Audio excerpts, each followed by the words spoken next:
안녕하세요. 진료실에서는 잘 묻기 어려웠고 또는 이런 것까지 물어보면 될까? 그런 생각이 들었던 것이 많으셨죠. 그래서 저희가 당뇨병 환자분들이 묻고 싶은 걸 질문하고 당뇨병을 치료하는 의사가 대답해주는 당당문답을 시작하도록 하겠습니다. 저는 가천대 길병원 내분비내과의 김병준이라고 합니다. 오늘 저희가 할 거는 환자분들이 굉장히 많이 물어보는 질문 중에 하나가 당뇨병 약을 먹다가 끊을 수도 있나요? 아니면 줄여 먹을 수도 있나요? 이런 질문들을 많이 하십니다. 그래서 오늘은 당뇨병에 대한 치료 약제를 또는 치료 방법들을 좀 설명을 드리고 끊을 수 있는지 이런 것들을 여러분하고 좀 알아보는 자리를 가졌으면 좋겠습니다. 자, 제가 먼저 몇 가지 강의를 드리고요. 혹시 중간에 질문이 있으면 언제나 질문창에 올려주시면은 제가 가능하면은 아는 한 여러분들이 알고 싶어 하는 정도의 대답을 해드리는 걸로 하겠습니다. 항상 저희가 얘기를 드리죠. 당뇨병의 치료의 방법이 여러 가지가 있는 건 아닌데 크게 나눠보면은 식이요법, 운동요법, 약물치료, 물론 약물에는 인슐린도 들어갑니다. 이렇게 세 가지로 나눕니다. 그래서 식이요법과 운동요법을 합해서 생활 개선 치료 이렇게 얘기를 드리고 그 다음에 약물치료가 있습니다. 그 중에서 식이요법과 운동요법은 제가 강조를 드려도 절대로 부족하지 않은 게 우리가 식이요법과 운동요법인데, 자, 이렇습니다. 생활이 바뀌면 혈당은 달라집니다. 당뇨병은 생활 습관이 만들어 놓은 병입니다. 흐트러진 생활 습관 동안에 흐트러진 생활 습관 때문에 당뇨병이 생겼다 해도 크게 틀린 말은 아닐 수도 있습니다. 그래서 결국은 당뇨병 치료의 시작은 흐트러져 있는 생활 습관을 다시 정상화시켜서 우리가 생활하는데 도움을 주고자 하는 게 당뇨병 생활 개선 치료의 목표라고 할 수 있습니다. 그래서 규칙적인 운동과 식습관이 정상화되는 게 건강한 삶을 시작하는 방법이다. 이렇게 생각하시면 될 것 같아요. 당뇨병 환자들의 증상 중에 가장 큰 증상이 있죠. 많이 먹는 증상. 이거는 나도 모르게 많이 먹는 습관들이 기다리게 됩니다. 그렇기 때문에 문제가 되거든요. 아마 이제 저희가 생활습관 때문에 식이요법 얘기를 좀씩 드리면서 얘기를 좀 드리도록 하겠습니다. 자, 식이요법의 기본 첫 번째, 내가 얼마나 먹어야 되는지 알자. 두 번째, 균형 잡힌 식사 습관을 갖자. 이거는 언제 배우느냐? 유치원 때 배웁니다. 유치원을 다니시는 우리 조그만 애들이 이제 집에 오면은 엄마, 나 유치원에서 배웠어. 밥은 이렇게 먹으래. 그러면서 하는 얘기가 항상 과식하지 말고 시간 지켜서 먹고 그 다음에 골고루 먹으래. 이 얘기를 합니다. 그런데 성인이 되면서 이걸 지키지 못하죠. 그래서 병이 생긴다고 생각하시면 될 것 같고요. 또 하나는 내가 2형 당뇨병이어서 체중이 좀 많거나 또는 비만한 경우에는 자기 체중의 5%에서 10%, 대개는 7% 내외라고 얘기를 하는데 그 정도의 체중 감량을 하셔야 합니다. 그리고 요즘에는 당뇨병 꼭 이렇게 드세요는 아니고 어느 정도 자기가 먹는 양을 알면은 그 먹는 양 사이에서 식습관이나 기호도나 이런 거에 따라서 개별화하는 것으로 되어 있습니다. 자, 우리가 그러면 내가 얼마나 먹어야 되느냐 하면은 표준 체중에 대한 얘기가 나옵니다. 자기 키를 미터로 산산해서 키를 곱하고 대개 21을 곱하면 남자의 표준 체중, 키를 곱하고 21을 곱하면 여자의 표준 체중이 나오는데 그런 표준 체중에다가 내가 생활에서 운동하는 정도가 또는 노동하는 강도가 어떻게 되는지를 봐서 별로 노동을 안 하면 되게 그냥 보통적인 일반적인 사무원이면 30을 곱한 게 자기의 맞는 칼로리가 되고, 그 다음에 어느 정도 몸을 움직이는 직업, 이라면은 30에서 40 또는 심한 운동이나 또는 심한 몸을 쓰는 직업이라면은 40에서 50 정도를 곱해서 하게 됩니다. 그런데 문제는 있어요. 내가 일을 하거나 운동을 할 땐 조금 더 드시는 거는 많이 쓰게 되니까 좋아요. 그런데 저녁을 먹고 나면 일을 안 하게 되면 저녁은 적게 먹어야겠죠. 그런데 대부분의 분들이 내가 일을 하니까 일을 쉬는 저녁 때 많이 먹게 되거든요. 그래서 그런 생활 습관은 없애야 되고, 이렇게 해서 내가 하루에 필요한 열량이 생기면은 그 중에 50에서 60%는 탄수화물로, 5에서 20%, 15에서 20%는 단백질로, 그 나머지는 지방을 하는데, 그 중에서 순수 당류, 사탕이나 설탕 이런 것들은 대개 10% 이하로 줄이라 그러는데, 이 안에는 과일이 많이 들어가요. 과당이 들어가기 때문에 그런 것들이 혈당이 올라가는 원인이기 때문에 이것들은 가능하면 하루 먹는 양의 10% 이하로 줄이자. 그리고 식이요법을, 식이 중에서 식이섬유를 늘리자 그럽니다. 자, 질문 중에 두이두이님이 쌀밥, 밀가루는 안 좋나요? 저런 밀가루나 쌀가루는 탄수화물이 굉장히 많이 들어간 성분입니다. 그래서 우리가 칼국수를 먹는다고 생각해 봅시다.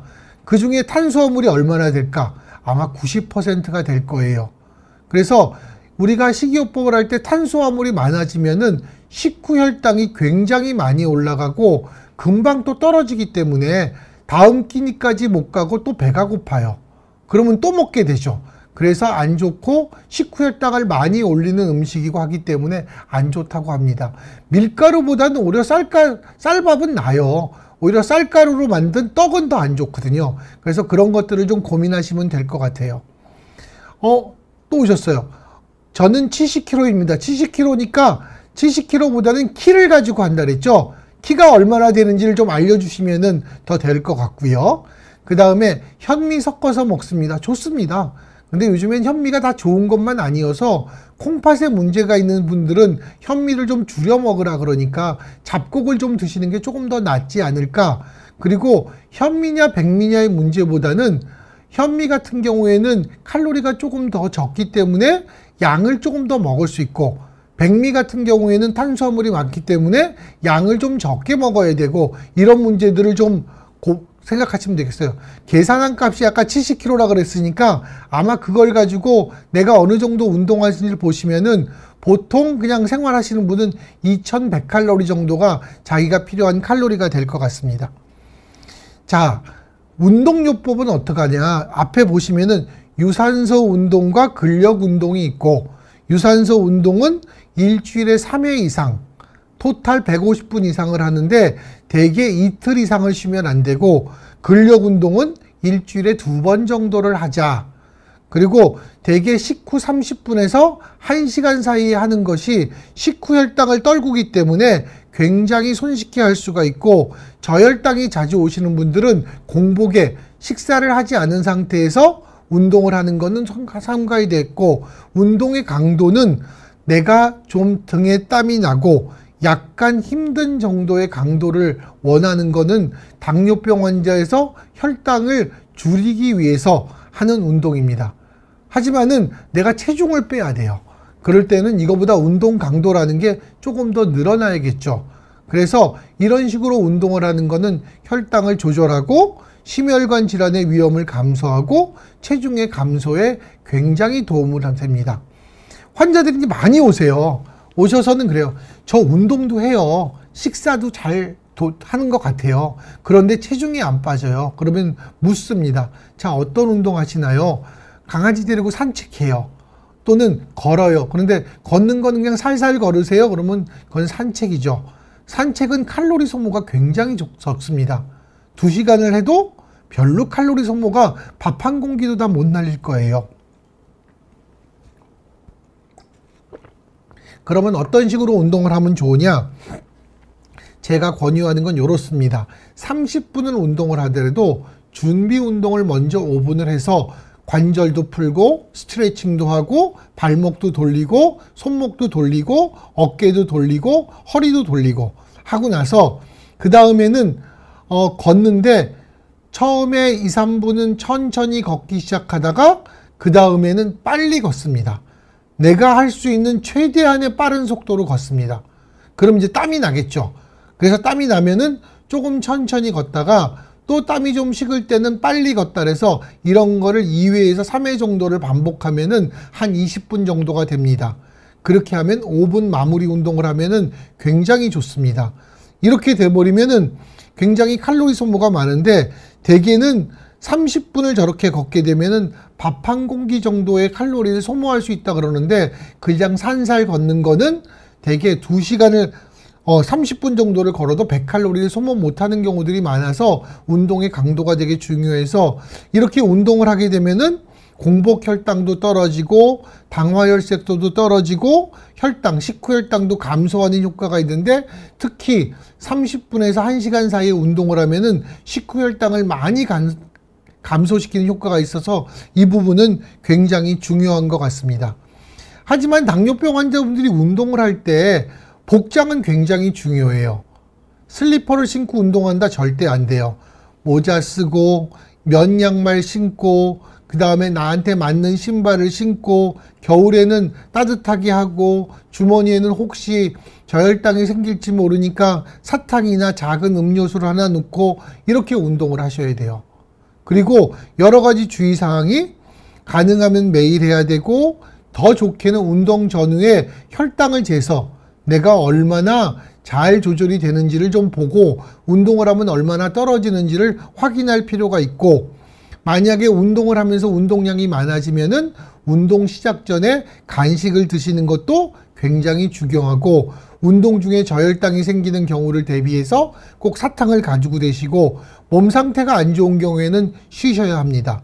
또는 기온이 너무 높거나 기온이 너무 낮을 때는 운동하시는 걸 삼가하시는 게 좋아요. 어르신분들이 많아서 이런 경우에는 골절의 위험도 있어서 좋고 운동이 끝난 경우에는 꼭 발에 상처가 났는지를 보시는 게 운동의 가장 좋은 방법입니다. 그래서 생활 개선 치료를 하면은 혈당을 얼마까지 떨굴 수 있느냐? 문헌에 보면은 대개 1%에서 2%까지 감소된다 그러는데 이 정도는 어느 정도냐? 약제 한 가지를 쓰거나 안 쓸 정도의 수치가 됩니다. 그렇기 때문에 꼭 생활 개선 치료는 굉장히 중요합니다. 이윤희 님이 질문하셨어요. 무좀으로 무좀 때문에 피부과에 스테로이드를 줬을까요? 하여간 피부과에서 스테로이드란 약을 줘서 먹었는데 어지럽고 쓰러지는 등 혼쭐이 난 적이 있습니다. 운동을 열심히 해서 제자리로 돌아온 적이 있는데 스테로이드를 복용하지 않으면 운동을 해도 정상으로 돌아오나요? 마지막 질문이 조금 이상한데 스테로이드를 복용하는 경우에는 혈당이 굉장히 올라가는 경우들이 많아요.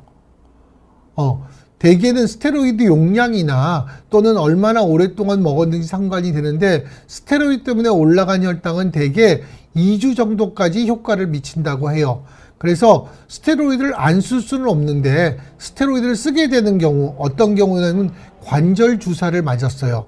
또는 통증 때문에 내가 주사를 맞았어요. 또는 알러지가 있어서 알러지 약을 먹었어요. 또는 피부과에서 우리가 가려움증이나 피부병 때문에 스테로이드를 먹었어요. 또는 종양내과에서 종양을 치료하는 중에 구역질이 나지 않게 하기 위해서 스테로이드 주사를 먹었어요. 굉장히 많은 또는 류마티스 내과에서 류마티스 관절염 때문에 스테로이드를 먹었어요. 이렇게 먹게 되는 환자들이 많습니다. 그런 경우에는 꼭 그런 치료를 받거나 그러면 혈당을 재서 얼마나 올라갔는지를 보고 그거에 따라서 우리가 정상화시키기 위해서 노력을 해야 됩니다. 새싹뿌리님 반갑습니다. 저도 반갑습니다. 혹시 입안에 며칠째 계속 단맛이 나는데 당뇨병 증상일까요? 우리 당뇨가 아니라 당뇨병이라고 하고 있죠. 그리고 건강검진상에서 당뇨병 전 단계가 나오긴 했는데 입안이 왜 계속 달까요? 혈당이 올라가면은 침에서 당분이 같이 나오기 때문에 입에서 단맛이 난다 그러신 분이 당뇨병 환자들이 많습니다.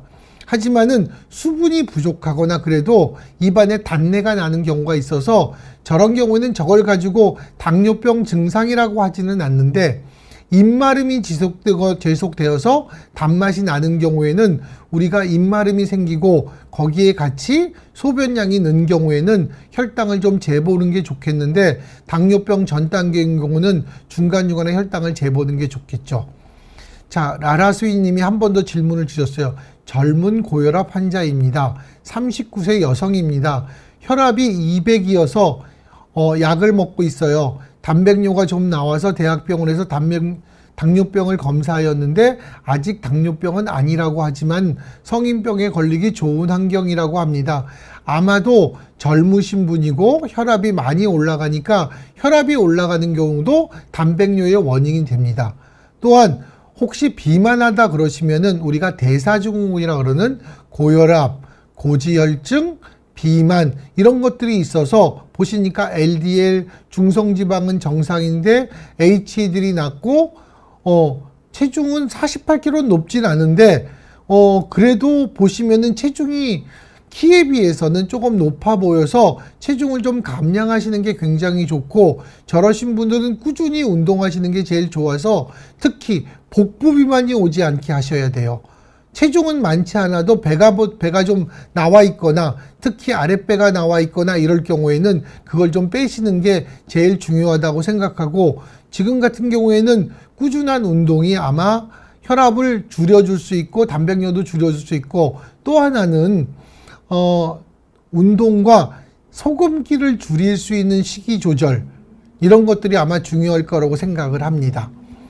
라떼 중독자님도 질문을 주셨어요. 당뇨병 진단받고 7개월 정도가 지났어요.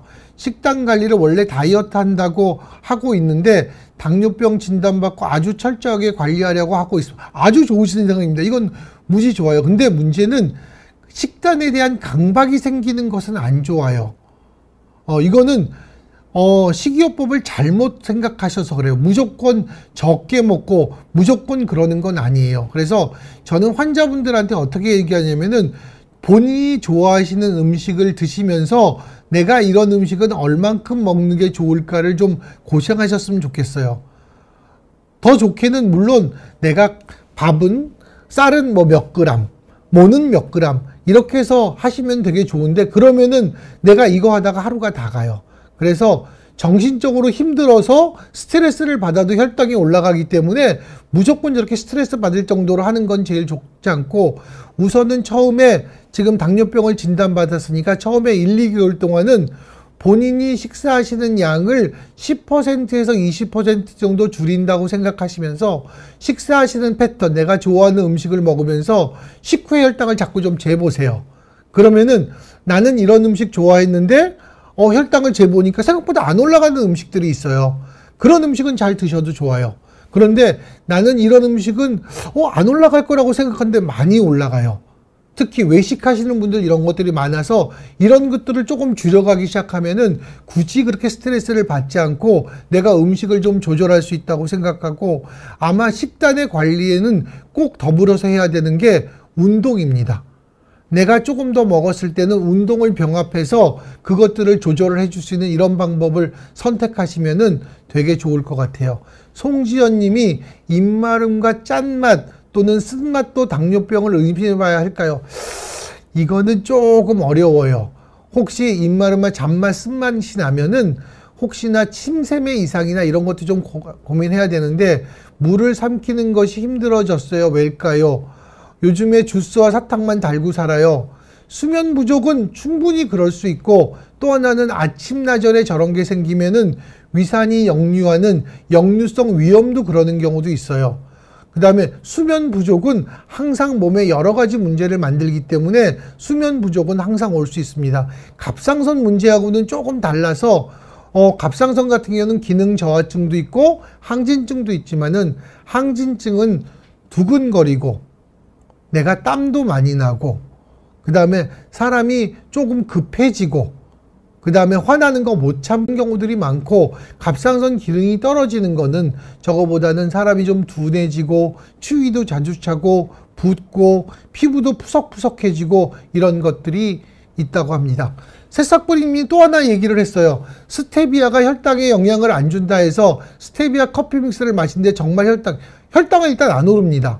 스테비아가 우리가 설탕 보조제인데 보조 감미료죠. 근데 저거는 인공 감미료가 돼서 혈당을 올리는 당분과 다르고 구조가 비슷해서 단맛만 냅니다. 대신 단맛 끝에 쓴맛이 와요. 그게 저런 스테비아나 우리가 여러 가지 인공 감미료의 단점입니다. 그래서 저희가 한번 그런 적이 있어요. 여러분들이 청을 좋아해서 여러 가지 청을 만들잖아요. 그런 청을 만드는데 혹시 스테비아를 넣어서 만들면 어떨까 해서 만들어 보니까 스테비아를 넣은 경우에는 설탕처럼 잘 물에 녹지가 않아요. 그리고 그런 청들이 잘 안 생기는데 대신 그걸 먹으니까 혈당은 안 올라가더라고요. 대신 쓴맛이 있어서 스테비아 커피 믹스도 내가 커피를 좋아하시는 분들은 저렇게 드셔도 상관은 없을 것 같은데 커피 믹스의 문제는 프림도 문제가 되는 거 아시죠? 그래서 오히려 아메리카노처럼 이렇게 커피를 타고 거기다 스테비아를 넣으시고 약간 우유를 타서 먹는 것도 더 좋은 방법이지 않을까 생각을 합니다. 자, 진행을 해서 이제 약물에 대한 얘기들을 조금 하겠습니다. 자, 당뇨병 약물 치료를 할 때 꼭 신경을 써야 되는 몇 가지가 있어요. 약을 먹으면서 생활 습관을 규칙적으로 해야 돼요. 왜냐? 나는 아침에 약을 한번 먹었어요. 근데 의사 선생님이 약을 한번 준 거는 세 끼를 규칙적으로 드실 거라고 생각하고 약을 줬어. 그런데 나는 아침은 안 먹고 점심은 나가서 먹고 저녁은 자꾸 늦게 먹고 이래요. 그러면 약이 작용하는 시간하고 식사하고 안 맞으니까 점심 때 내가 간식 먹고 이러다 보면 혈당이 너무 많이 올라가. 반대로 저녁이 늦어지면은 저녁 전에 저혈당이 생겨요. 그러면 환자분들이 나 저혈당 생기니까 더 먹어야 돼. 자꾸 먹어요. 그러고 나서 의사 선생님하고 와서 검사해 보면은 혈당이 하나도 안 떨어져요. 그렇기 때문에 규칙적인 식사 습관이 굉장히 중요하고 이렇지 않으면은 여러 가지 부작용들이 생기기 때문에 약을 드시는 분들은 식사 조절이 첫 번째가 되어야 된다. 그리고 본인이 약제를 드시는 경우에는 규칙적으로 공복 또는 식후의 혈당을 측정해 보는 게 좋다. 그리고 내가 깜빡 약을 먹는 걸 잃어버렸어. 공복에 먹어야 되는데 잃어버리면은 식후에 드시는 것도 되게 좋을 것 같고요. 혈당을 재서 내가 저혈당이나 고혈당이 있는지를 알아봐야 되고 약 복용을 잃은 경우에 그러니까 아침에 먹을 약을 잊어버렸으면 바로 식사하신 후에 드시는 것까지는 문제가 없는데 저녁에 너무 늦게 먹는다든지 그럴 경우에는 그날은 좀 건너뛰고 다음날 약을 드시는 게 좋습니다. 그리고 혹시 부작용이 있거나 문제가 되면은 스스로 약을 끊거나 더 드시지 말고 항상 의사 선생님하고 좀 상의를 해서 문제점이 있는지를 보시는 게 좋을 것 같아요. 이용진 님이 질문을 주셨어요. 만성 간염으로 간암 치료를 받은 지 5년이 넘었습니다. 아유, 힘드셨겠네요. 약 6개월 전부터 진료 전 공복 상태의 피검사에서 혈당이 130 정도 수치가 나오는데 간이 안 좋아서 그런지 당뇨 초기인지 대개는 간이 안 좋게 되면은 당뇨병도 같이 생기는 경우들이 많습니다. 저거는 이제 공복 혈당의 경우는 이런데 간이 안 좋은 경우에는 공복보다 식후 혈당이 더 올라가는 경우가 많아요. 그래서 혹시나 가시게 되면은 우리 간암 치료 받는 선생님한테 식후 혈당도 한번 검사할 수 있게 부탁을 드려서 공복과 식후 혈당 또는 당화혈색소 정도를 좀 해보시면은 굉장히 중요할 것 같아요. 송지현님 아까 쓴맛 나는 거 내시경 한번 해보시면 굉장히 도움이 될 것 같아요. 자, 그 다음에 넘어가도록 하겠습니다. 당뇨병 약제를 보면은 여러분이 당뇨병 때문에 치료받으면서 약제를 가져오면은 굉장히 약제가 많죠. 저희가 병원에서 사용하는 약제의 종류가 이렇습니다. 이름만 한 번씩 불러볼게요. 설폰 요소제, 바이구아나이드 계통, 알파글루코시데이즈 억제제, 메글리티나이드 계열, 티아졸리딘 다이온, DPP4 억제제, SGLT2 억제제, GLP-1 수용체 작용제, 인슐린 굉장히 많죠. 이런 여러 가지 약제를 선생님들이 다 쓸 수는 없고 환자에 따라서 맞추어서 사용을 합니다. 그런 것들을 우리가 진료를 볼 수 있는 진료 지침들이 당뇨병학회에서 나와 있는 게 있어서 그런 걸 보고 선생님들이 환자분의 비만하신지 비만 안 하신지 또는 심혈관 질환 같은 게 있는지 콩팥 기능은 어떤지 환자분이 식이 조절을 잘 하시기 때문에 저혈당이 잘 올 사람인지 잘 오지 않을 사람인지 이런 걸 봐서 결정해서 드리는데 몇 가지 많이 쓰는 약제들에 대해서 저희가 한두 가지만 좀 얘기를 드려볼게요. 첫 번째는 설폰 요소제라 그래서 제일 많이 쓰는 약제 중에 하나예요. 저렇게 연두색으로 눈사람 모양으로 생겨서 환자분이 눈사람 모양으로 생겼다 그러면 쉽게 알아드시는 그런 약제가 있고 하얗게 길드름하게 생기는데 저런 약제는 주로 공복에 드시게 돼요. 아침 먹기 전에, 아침 먹기 30분 전에 먹게 돼서 하는데 혈당이 굉장히 잘 떨어져요. 대신에 저혈당이 잘 생깁니다. 그리고 인슐린 분비를 촉진하는 약제이기 때문에 굉장히 오래전부터 사용했었는데 최근에는 자꾸 저혈당이 생겨서 사용하시는 스님들이 용량을 적게 쓰거나 짧게 쓰고 끊으시는 분들이 많은데 당뇨병이 오래되면은 저 약제를 쓸 수밖에 없으신 분들이 많아요. 옆에 보면은 다이아백스라는 약으로 제일 큰 알약이에요. 당뇨병 약을 보면은 정말로 손톱보다 더 큰 알약, 새끼손가락 끄트머리만큼 되는 한 2cm 정도 약대인데 저 약이 당뇨병에서는 가장 처음에 사용하는 약입니다. 가격도 적고 효과도 굉장히 좋고 여러 가지 좋아서 특별하게 문제점이 없으시면 사용하는데 저런 약제는 드시면 설사를 한다든지 위장장애가 좀 생겨요. 그런데 그것도 시간이 지나면 없어지기 때문에 제일 많이 사용하는 약제가 저 약제랍니다. 그리고 나면은 또 많이 쓰는 게 2형 당뇨병, 좀 비만하신 분에서 인슐린이 잘 안 드는 거를 인슐린이 잘 듣게 생겨나는 인슐린 작용을 활성화시켜주는 약제도 있고요. 최근에 제일 많이 쓰는 디피포 억제제라는 약은 저혈당이 별로 없어요. 그리고 혈당 조절도 조금 되는 편이고 간 기능이나 신장 기능 이상에도 사용이 가능하고 그래서 이런 약제들을 또 많이 쓰십니다. 그리고 SGLT 억제제는 가장 최근에 나온 약이에요. 심장 질환이 있거나 또는 심부전이 있거나 신장 질환이 있을 때는 어느 정도까지 심기능을 안정화시키고 심장 질환을 재발하는 걸 억제할 수 있어서 최근에 그런 경우에는 제일 많이 쓰라고 하는 약제예요. 그리고 두 가지 약제가 겹쳐서 크기는 큰데 색깔이 좀 여러 가지가 돼 있는 약제들이 있어요. 그런 약제들은 두 가지를 줘서 두 가지를 한 번에 먹을 수 있으니까 편하게 쓸 수 있는 그런 약제들이 있어서 전체 당뇨병 약제를 종류별로는 아니어도 따져보면 한 수백 가지는 될 것 같아요. 그런 약제들이 여러 가지가 있습니다. 라떼 중독자님이 질문을 올리셨어요. 선생님, 현재 당화혈색소가 5.7을 유지하면서 메트폴민, 저게 다이아백스라는 약이에요. 500mg을 아침에 1회 복용 중입니다. 체중을 15kg 더 강력했고 궁극적으로 15kg을 더 감량하려고 하는데 이제는 체중 감량이 더 안 돼요.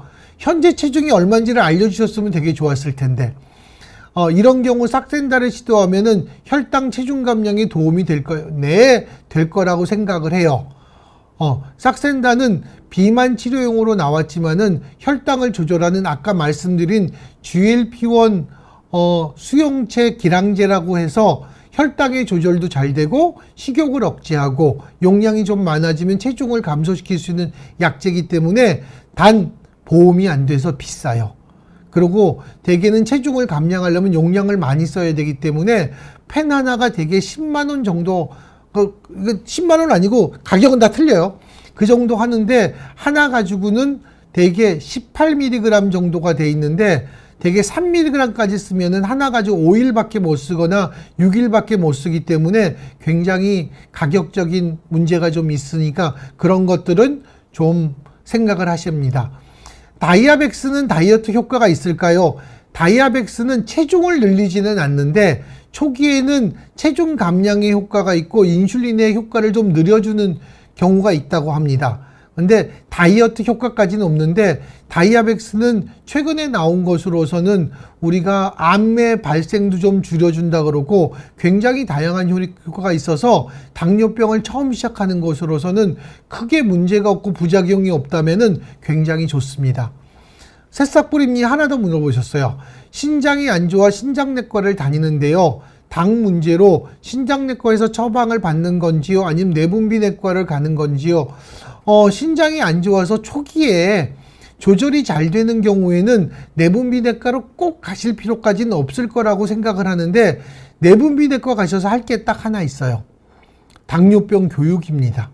그래서 당뇨병 교육은 꼭 받으시고 내가 얼만큼 먹어야 되는지 어떻게 생활을 해야 되는지 혈당은 언제 재야 되는지 이런 것들을 배우신 다음에 어느 정도 조절이 될 때까지는 신장내과를 다니셔도 무방합니다. 신장내과도 내과 선생님이세요. 그래서 당뇨병 다 조절하실 줄 아시고 기본적인 내용들을 아시기 때문에 가시셔도 좋고 종합병원인 경우에는 내분비내과를 따로 가시는 것도 제가 권유를 드려요. 왜냐하면 신장내과 선생님이 워낙 종합병원에 계시면은 신장만 보시기 때문에 그렇게 따로 가시라는 분들도 많습니다. 이윤희 님이 질문을 주셨어요. 선생님, 당뇨병 글루코파지가 체중이 감소하냐? 아까 글루코파지는 다이아백스, 메트폴루민 같은 약입니다. 체중 감량 효과가 있는 건 아닌데 체중이 증가하지는 않아요. 체중은 60kg 이동해서 47, 굉장히 많이 빠지셨는데요. 근육량이 당을 떨어뜨리는 매일 운동에서 당화혈색소가 5.9인데 체중을 만약에 운동에서 빼신 거라면은 키를 알려주시면은 너무 많이 뺀 게 아닌가 생각이 드는데 저걸 유지하시는 것도 굉장히 큽니다. 그리고 만성 사구체 신염 1기시라면은 조금 더 운동을 해서 체중을 빼는 것도 도움이 되는데 사구체 신염을 치료하면서 중간중간에 스테로이드를 사용한다면은 그것도 혈당에 문제가 되기 때문에 되고 사구체 신염인 경우에는 크레아틴이라 그래서 신기능이 정상인 경우에는 글루코파지라는 약을 먹어도 상관이 없는데 신기능이 떨어져서 2기, 3기 신기능이 떨어지는 신장 부전이 생기면은 그때는 약제를 끊어야 되는 경우도 있어서 저건 선생님하고 상의하시면은 될 것 같아요. 다 질문은 어느 정도 되신 것 같고, 자, 그래서 당뇨병의 약제는 성분은 같지만 이름이 다른 약제가 무지무지 많습니다. 그래서 의사 선생님들이 가장 적합한 약제를 진료 지침에 맞춰서 처방하니까 걱정하지 마시고요. 당뇨병 학회에서는 이런 걸 줍니다. 당뇨병 진료 지침, 여기 당뇨병이라고 되어 있죠. 진료 지침을 주고 옆에 표에 보시면 복잡한데 약제를 어떻게 조합해서 사용하면 되는지, 약제의 어떤 효과가 큰지를 다 도식해서 이런 것들을 우리가 모든 선생님, 내과 의사 선생님들이 다 주지하고 계세요. 그래서 가시면은 환자분들의 가장 맞는 약제들을 좀 선정해서 가장 좋게끔 해주시니까, 자, 당뇨병 환자에는 두 가지가 있죠. 환자가 해야 되는 역할이 있고 의사가 해야 되는 역할이 있죠. 환자는 식이요법, 운동요법을 내가 최선을 다하고 체중을 감량하는데 최선을 다한다. 의사는 환자분들이 그렇게 할 수 있도록 하고 부족한 부분에 대해서는 약제를 적절히 사용해서 환자가 정확하게 혈당이 잘 조절될 수 있도록 노력을 해드리고 합병증의 여부를 검사해야 된다는 그렇게 역할을 분담하시면 좋을 것 같습니다. 자, 당뇨병에 먹는 약 말고 주사용 약제가 있어요. 아까 그 싹센다라고 하는 GLP-1 수용체 작용제는 싹센다 말고도 용량을 적게 당뇨병을 치료하는 릭슈미아라는 약도 있고 일주일에 한 번씩 맞는 트루리시티라는 약제도 있고 다양한 약제가 있는데 이런 약제들은 식욕을 억제하고 심장질환이나 신질환에 좋은 효과가 있고 대개 일주마다 주사하는 약제도 있어서 환자분들이 사용하기 되게 편합니다. 인슐린은 굉장히 많은 종류가 있어요. 종류가 있는데 이런 많은 종류의 인슐린들을 환자분들이 고를 수는 없고 선생님들이 환자분의 상황에 따라서 하루에 한 번 약하고 같이 먹을 수도 있고 하루에 2번 맞을 수도 있고 우리가 식사를 3번 하기 때문에 3번 맞을 수도 있고 4번 맞는 방법도 있고 다 환자에 따라서 저희가 인슐린 주사를 치료하고 있답니다. 죄송합니다. 근데 인슐린 주사를 환자한테 얘기를 하면은 환자분이 그런 얘기를 해요. 인슐린 주사는 주사를 찔러야 하잖아요. 이거 당뇨병 이거 맞으면 이제 끝장나는 거 아닌가요? 이거 맞으면 자꾸 저혈당 생기는 거 아닌가요? 힘들지 않나요? 남들이 마약 맞는 것 같아서 이상하대요. 그런데 인슐린 주사 치료는 가장 안전한 치료입니다. 그리고 인슐린 주사에 들어간 인슐린이 우리 몸에서 나온 인슐린과 똑같기 때문에 부작용이 별로 없는데 주사를 하고 나서 효과가 있는 동안에 아까 식사를 일정하게 안 하면은 저혈당이 생길 수 있는 게 좀 문제가 됩니다. 그리고 저거는 아직은 먹는 약제나 다른 약제가 없고 주사를 해야 해서 불편합니다. 자, 이승만 님이 주셨는데 저는 2형 당뇨병 10년이 되었습니다. 트라젠타 듀오라는 약을 1000mg을 먹고 있습니다. 트라젠타 듀오는 2가지가 섞인 약입니다. 그래서 5하고 1000이 돼 있거나 그래서 트라젠타라는 약하고 메트폴민하고 2가지가 섞여서 5 또는 1000, 5000 이렇게 돼가지고 5/1000 이런 식으로 돼서 2가지 약제의 용량이 있습니다. 당뇨를 치료하는데 근본적인 방법은 없을까요? 이거는 나중에 저희가 조금 더 얘기를 드리면서 최근에 있는 약제를 얘기하면서 중요하게 되었습니다. 당뇨일 때 3끼 식사가 중요한가요? 다이어트 때문에 2끼 식사나 1끼 식사는 안 되나요? 당뇨병 치료 약제 중에서 하루 종일 작용을 하는 약제가 있고 식사 때만 작용을 하는 약제가 있어요. 아까 설폰요소제 같은 경우에는 하루 종일 작용을 하고 인슐린 분비를 촉진해 놓기 때문에 2끼 식사나 1끼 식사를 하는 경우는 저혈당이 굉장히 잘 옵니다. 그러니까 별로 안 좋겠죠. 그리고 2끼 식사나 1끼 식사를 할 때 3끼 식사의 용량 중에서 세수로 나눈 거를 2번이나 1번을 먹는다면 좋은데 3끼 먹을 걸 1번에 먹거나 3끼 먹을 거를 2번에 나눠서 먹으면은 식후에 올라가는 혈당이 더 많이 올라가게 돼요. 그러면은 우리가 체중 감량의 효과보다는 혈당 조절의 측면에 보면은 별로 좋지 않기 때문에 당뇨 약제를 먹지 않을 때는 그렇게 해도 좋다고 얘기를 하지만은 당뇨 약제를 먹는 경우에도 또는 식사량을 줄이지 않고 그거를 2번이나 1번에 누군가에서 몰빵해서 먹는 거는 별로 당뇨병 환자에는 좋다고 하지는 않습니다. 자, 당뇨병을 치료하면서 무지무지 걱정이 되는 거 하나가 저혈당이에요. 근데 저혈당이 오는 것 중에 제일 큰 거는 식사와 약제가 작용하는 시간이 맞지 않을 때 저혈당이 옵니다. 환자분한테 물어봐요. 언제 저혈당이 오나요? 점심을 먹을 때 점심 입맛이 없어서 식사를 덜 했어요. 그러니까 오후 한 3시쯤에 저혈당이 왔어요. 그건 점심을 먹으면 해결이 되죠. 약효는 있는데 식사를 안 하니까 온 게. 내가 저녁에 식사를 해야 되는데 일을 하느라고 저녁을 늦게 먹었어요. 그러니까 저혈당이 와요. 저녁을 시간 맞춰 먹으면 되는 거죠. 그렇지 않으면 안 되죠. 그래서 저녁 시간에 내가 우유를 한 잔 먹고 일을 좀 마치고 저녁 먹는 시간에는 좀 양을 줄여서 먹는 건 좋은데 저녁을 굶고 일하는 것은 안 좋습니다. 저혈당이 옵니다. 물론 이제 혈당 조절이 잘 돼서 식사 조절을 잘 하는데도 저혈당이 오면은 그때는 이제 약을 줄여야 될 때입니다. 그렇기 때문에 저혈당이 어떻게 오는지 언제 오는지 이런 것들을 잘 아셔야 되고 저혈당의 증상은 처음에는 환자분한테 얘기할 때 허기가 져요. 그러면서 기운이 쫙 빠집니다. 온몸이 땅에 꺼질 듯이 기운이 쫙 빠지고 식은땀이 삐질삐질 나기 시작합니다. 그리고 나면 어질어질해요. 그리고 나서 안 먹으면 죽을 것 같아요. 그러다가 심한 경우에는 정신을 잃는 경우도 있어요.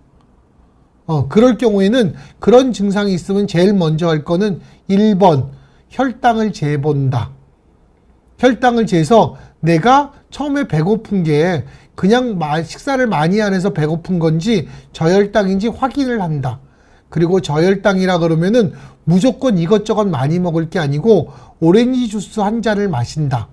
그리고 20분 정도 기다렸다가 여전히 증상이 있으면 한 번 더 마신다. 그렇게 먹는 설탕의 약은 대개 15g 정도를 먹으라 그러는데 주스 2분의 1컵 정도가 대개는 또는 콜라 2분의 1컵, 설탕 한 숟가락, 요구르트 한 병. 그래서 설탕이나 사탕 또는 주스나 콜라 같은 걸 넣어서 당분이 많은 걸 먹는 게 좋다. 하지만 저혈당의 가장 큰 원인은 불규칙한 식사이다.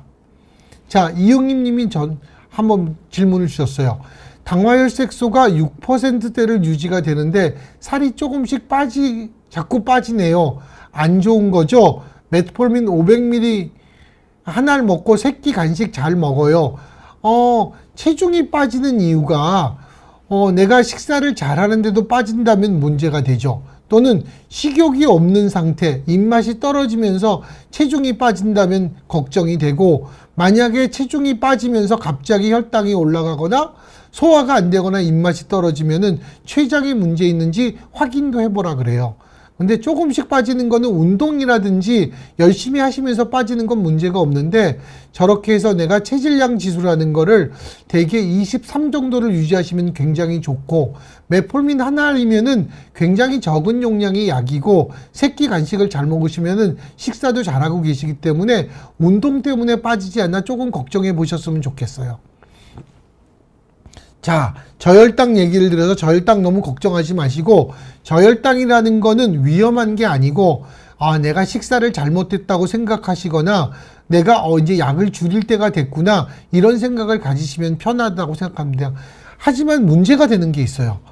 혼자서 잘 움직이지 못하시는 집안의 어르신, 또는 이제는 나이가 너무 드셔서 저런 증상이 잘 안 나타나시는 분들은 저녁에 나 잔다 그러고 들어가셨는데 아침에 안 깨어나시는 분들도 있어요. 특히 어떤 게나 나 감기가 있어서 아침에 약은 먹었는데 식사를 잘 입맛이 없어서 못 먹어서 그러신 분들은 밤사이에 저혈당이 오시면은 생명의 위협도 느끼게 됩니다. 그러셔서 만약에 내가 식사를 못했으면은 밥을 원래 한 공기 먹는데 3분의 1밖에 못 먹었으면은 두유라도 우유라도 이렇게 드시는 게 다음 좋으시니까 저혈당이 생기지 않게 하시고, 만약에 부모님이 그렇게 식사를 못 하셨다 그러시면은 중간에 혹시 식은땀을 흘리시는지 괜찮으신지 꼭 같이 사시는 분이 확인해 보거나 하셨으면 좋겠어요. 자, 당뇨병이 있으신 분이 아메리카노를 드시면 체중이 감소하나요? 물론 아메리카노 자체는 굉장히 좋습니다. 우리가 아메리카노처럼 커피는 2잔이나 3잔까지 먹어도 된다 그러고, 당뇨병을 예방하는 효과도 있다고 합니다. 근데 체중을 빠지는 효과는 없어요. 단지 아메리카노 많이 드시면은 소변량이 늘어납니다. 우리가 커피를 이렇게 한 잔을 드시면서 마시면은 물을 내가 마신 거구나 생각을 하시는데, 나중을 보면은 소변을 2잔만큼 봐요. 그러니까 내 몸에서는 물이 빠져나갔죠. 그래서 커피를 다시 많이 드시는 분들은 물을 많이 드시지 않으면은 오히려 체중이 빠지고 콩팥이 안 좋아져요. 그러니까 항상 아메리카노를 드시면서 좋을 때는 물 충분히 드시는 거를 좀 생각하셨으면 좋겠어요. 경희님이 질문을 주셨어요. 저는 단 거 좋아하고 과식하고 새벽에 늦게 잠들고 했는데 건강검진에서 보니까 공복혈당이 165.5가 나와서 당뇨 확진 검사라고 했는데 2달간 생활습관을 바꾼 뒤 검사하니 공복혈당이 119가 나와 바나나잎 건강기능식품이 혈당 낮추는 데 좋다고 하여 복용 중인데, 혈당 낮추는 효과가 있는지, 저게 혈당을 많이 낮춘다 그러면 제가 쓰겠죠. 제가 환자에게 팔겠죠. 근데 그렇지는 않아요. 그런데 건강보조식품이라는 거는, 제가 이런 얘기를 드리면 또 건강보조식품을 파시는 분이 욕을 할지도 모르겠는데, 병원에서 쓰는 약제는 광고를 못하게 돼 있습니다. 광고를 할 수가 없습니다. 대신 걔네들은 임상을 통해서 100명에게 투여했을 때 99명, 95명 이상이 비슷한 혈당 강화 효과가 있어서 저희가 씁니다. 그런데 저런 바나나잎 같은 건강기능식품은 혈당을 낮추기는 해요. 근데 얼마나 낮추는지, 어떤 사람한테서 낮추는지, 얼마나 먹어야 낮추는지, 또는 혈당을 낮추면서 부작용이 있는지를 검사해 본 적은 없어요. 그래서 먹어서 낮아지면은 그 사람 잘 듣는 거고, 먹어서 안 낮으면은 당신하고 체질이 안 맞는 거고, 그걸로 끝나는 거예요. 저 같으면 저기다 안 걸겠어요. 오히려 운동 열심히 하시고, 단 거 줄이시고, 저녁 이후에 간식 안 하시고, 이렇게 하시겠어요. 그게 더 바나나잎보다는 효과가 더 좋을 거라고 생각해요. 그러나 몇 가지 논이라든지 또는 우리가 뽕나무 잎이라든지 이런 것들은 선생님들이 연구자들이 연구를 해서 그 안에 당뇨병 약제가 되는 성분이 들어있다는 걸 밝혔어요. 그런데 그 약제의 효과는 약을 하나를 먹는 것만큼도 안 돼요. 그러니까 당뇨병 아주 초기에 혈당을 조금 감소시킬 때는 도움이 되지만은 혈당이 높은 사람한테는 누구 말대로 바다에다가 종짓물 붓는 것만큼은 되지 않기 때문에 거기는 매달리지 않으셨으면 좋겠어요. 그냥 제가 얘기 드린 겁니다. 마지막에 YS 김님이 질문 주셨는데, 선생님 최근에 난소화성 말토덱스트린, 저것도 대개는 흡수가 되지 않은 당분이라고 생각하시면 돼요. 저런 것이 나와서 식후혈당, 그러니까 당분을 적게 해서 당분 대체제를 주는데, 저 말토덱스트린은 흡수가 되지 않아서 소변으로 빠져나간다고 합니다. 제로 칼로리 음료라 그래서 우리가 제로 콜라, 제로 사이다 또는 혈당이 오르지 않는 커피 이런 데서 들어가는 건 설탕 대용품이 들어가기 때문에 좋습니다. 선생님, 흰우유도 당뇨병에 안 좋나요? 안 좋지 않습니다. 단백질이 좀 들어있긴 하는데 우리가 말려져 있는 우리가 뭐죠? 프린보다는 훨씬 더 흰우유가 좋고요. 흰우유 설탕에다 넣어도 먹는 조금은 설탕을 안 올리기 때문에 나쁘지 않습니다. 물론 단백질을 섭취한다는 건 칼로리가 있는데 대개 우유 하나가 칼로리가 200칼로리 정도 될 거예요. 우리가 이렇게 하나 따서 먹는 180ml가 그렇기 때문에 조금 먹는 정도는 문제가 안 되고, 그렇게 칼로리 개념에서 단백질을 보충하는 데는 흰우유도 도움이 잘 됩니다. 자, 마지막으로 드려야 될 거는 아까 당뇨병을 고칠 수 있나요? 이런 얘기를 했는데, 당뇨병을 연구하는 많은 연구자들 그리고 의사들은 여러분의 당뇨병을 고쳐드리기 위해서 굉장히 많은 것들을 해요. 그 중에 하나는 인슐린을 꼭 써야 하는 2형 당뇨병, 소아형 당뇨병에서는 인슐린 펌프도 쓰고 우리가 연속혈당 측정기라는 거 쓰는데, 연속혈당 측정기가 직접 인슐린 펌프를 조절해서 인슐린을 잘 줄 수 있는 인공췌장이라는 것도 저희가 연구를 하고, 환자분의 맞는 당뇨병 약제를 개발해서 환자의 패턴에 맞는, 나는 식사를 2번 해요. 근데 저혈당이 없었으면 좋겠고 나 2번 하는 습관은 버리고 싶지 않아. 거기에 맞추는 약제를 만든다든지 그런 여러 가지를 해요. 그리고 인슐린도 주사를 하는데 주사가 불편하니까 먹는 인슐린도 개발하려고 노력을 해요.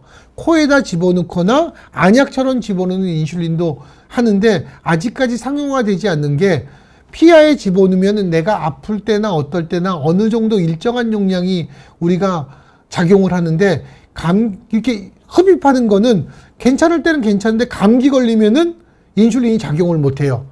폐에 문제가 생기니까 기침을 하니까 들어간 인슐린이 나오거든요. 눈에 있는 거는 눈물이 자주 나오는 사람은 또 작용을 못 해요. 먹는 거는 먹다가 중간에 우리가 위를 지나면서 다 깨지기 때문에 인슐린이 작용을 못 하고 설사가 나거나 토하면 인슐린 작용이 없어지잖아요. 이런 것 때문에 주사제를 아직은 대체를 못하는 게 아직은 문제가 있습니다. 하지만은 그런 부분도 여러 가지 요즘에 뭐 나노파티클 이런 걸 통해서 가능하면 편리하게 할 수 있다는 것도 있고, 췌장이나 췌도의식을 통해서 하는데, 아직까지는 당뇨병을 치료하겠다는 개념보다는 당뇨병을 치료하다 보면은 오래된 경우에는 나도 모르는 사이에 저혈당이 생겨서 생명의 위협을 느끼는 저혈당 무감지증 이런 게 있어요. 그런 환자에서는 생명의 위협을 느끼지 않도록 해주기 위해서 췌도의식이나 췌장이식 같은 거를 하기 때문에 그런 것도 여러분들이 기다려 보시면 좋겠고, 굉장히 많은 제약회사나 이런 쪽에서 아마 하고 있습니다. 자, 오늘은 거의 끝난 거가 제일 좋고요. 당뇨는 음식으로 인한 또는 식이습관으로 인한 질병입니다. 식이습관을 고치지 않고는 당뇨병을 조절할 수도 고쳐지지도 않습니다.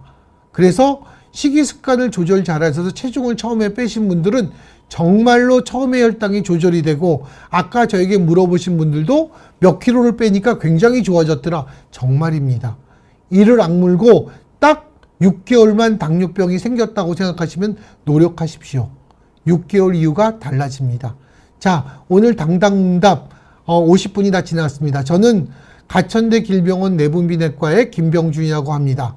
다음에도 또 만나 뵙도록 하겠습니다. 자, 안녕히 계십시오.